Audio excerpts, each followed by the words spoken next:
Bonjour à tous. Ici, on va continuer sur la correction de l'exercice qu'on corrigeait dans les vidéos précédentes. Là, on est maintenant à la question E. On a fait la dérivée seconde.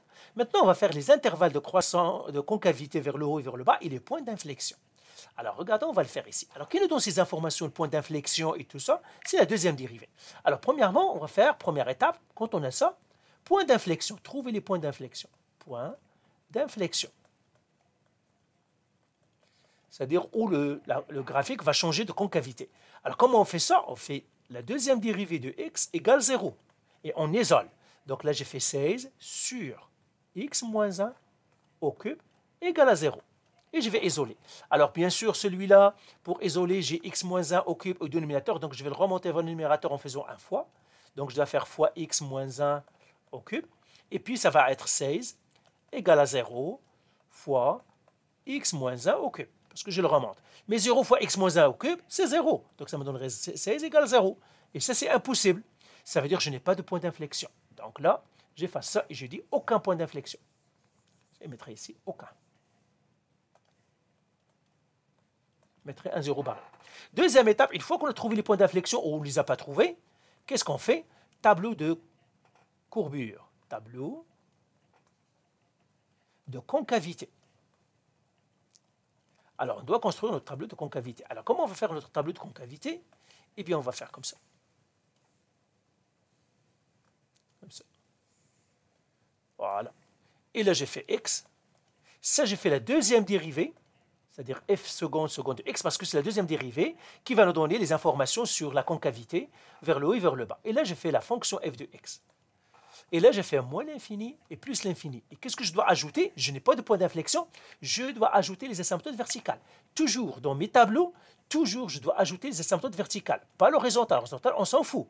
Mais l'asymptote verticale, je dois toujours l'ajouter dans mon tableau des variations et dans mon tableau des concavités. Donc, j'avais 1. Donc, je l'ajoute ici 1.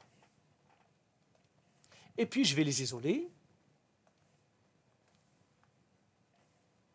J'isole ici, ici, et j'isole ici encore. Comme ça. Et là, encore une fois, qu'est-ce que je dois faire? Je dois regarder où est-ce que c'est positif et négatif. Je mets mon x en sandwich ici. Et je mets mon x en sandwich ici. Et là, je dois regarder la dérivée seconde positive négative. Premièrement, qu'est-ce que je dis? Un nombre entre moins 1 et 1, 0.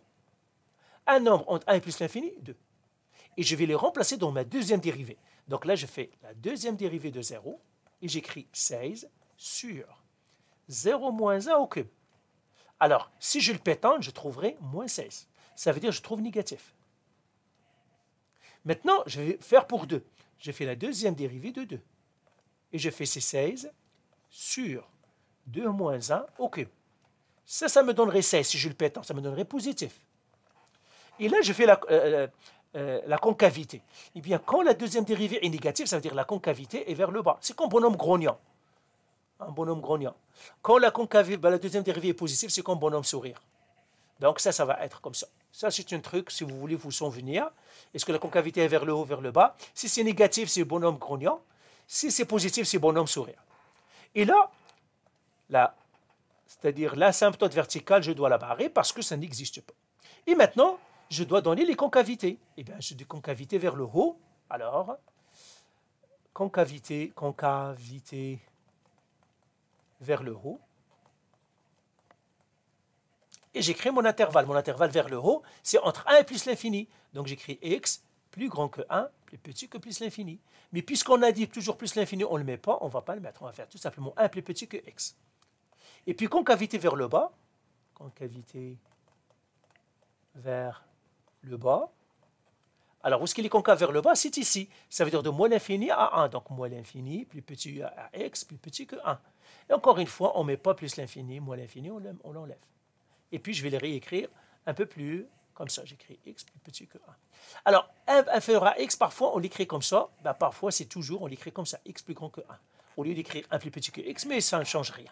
Donc, voilà pour les intervalles de concavité. Et puis, dans la vidéo prochaine, on va terminer en traçant le graphique. Allez, bye!